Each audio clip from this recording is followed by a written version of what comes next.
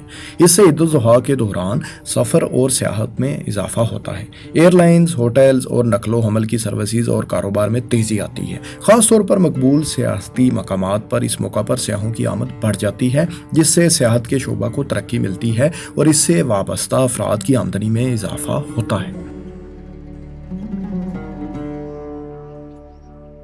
عید الاضحیٰ مسلمانوں کو خیرات اور انسان دوستی کے کاموں کی ترغیب دیتی ہے۔ بہت سے افراد اور تنظیمیں سماجی بہبود اور سوشل ویلفیئر کو فروغ دیتے ہوئے ضرورت مندوں میں گوشت تقسیم کرتے ہیں۔ یہ اقدامات معاشی اعتبار سے کمزور افراد کو مدد فراہم کرتے ہیں اور غربت کے خاتمے کی کوششوں میں بھی اپنا حصہ ڈالتے ہیں۔ دوستو، بعض لوگوں کی طرف سے یہ دلیل دی جاتی ہے کہ لاکھوں جانوروں کی قربانی کوئی فائدہ مند عمل نہیں۔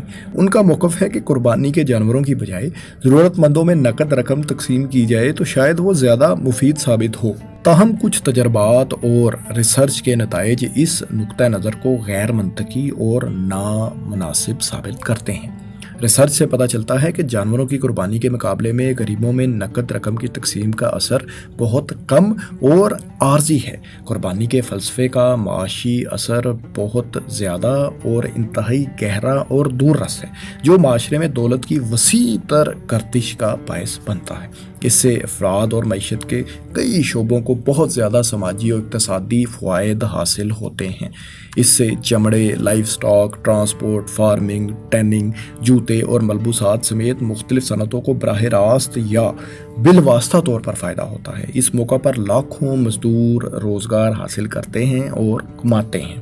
غریب ممالک میں انتہائی غریب اور غذائی قلت کے شکار افراد جو سارا سال گوشت نہیں کھا پاتے، وہ بھی عید الاضحیٰ پر اس نعمت سے فائدہ اٹھا سکتے ہیں۔ دوستو، یہاں یہ بات بھی اہم ہے کہ اقتصادی اثرات کی حد ہر ملک میں مختلف ہوتی ہے۔ یہ مسلم آبادی کے حجم، ثقافتی روایات اور مجموعی اقتصادی حالات جیسے عوامل پر منحصر ہوتی ہے۔ اس کا اثر ان ممالک میں زیادہ واضح ہو سکتا ہے جہاں عید الاضحیٰ بڑے پیمانے پر منائی جاتی ہے۔ عید الاضحیٰ پر جانوروں کی قربانی کرنا مسلمانوں کے لیے ایک انتہائی اہم مذہبی فریضہ ہے، جو حضرت ابراہیم علیہ السلام کی سنت کو یاد کرنے کے لیے ادا کیا جاتا ہے۔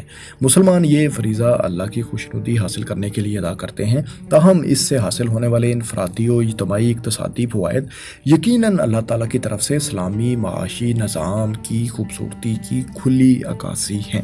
دوستو، آپ کو یہ ویڈیو کیسی لگی؟ کمنٹس میں اپنی رائے سے آگاہ کریں اور اس قسم کی مزید دلچسپ ویڈیوز دیکھنے کے لیے ہمارے چینل کو سبسکرائب کر لیں۔ شکریہ۔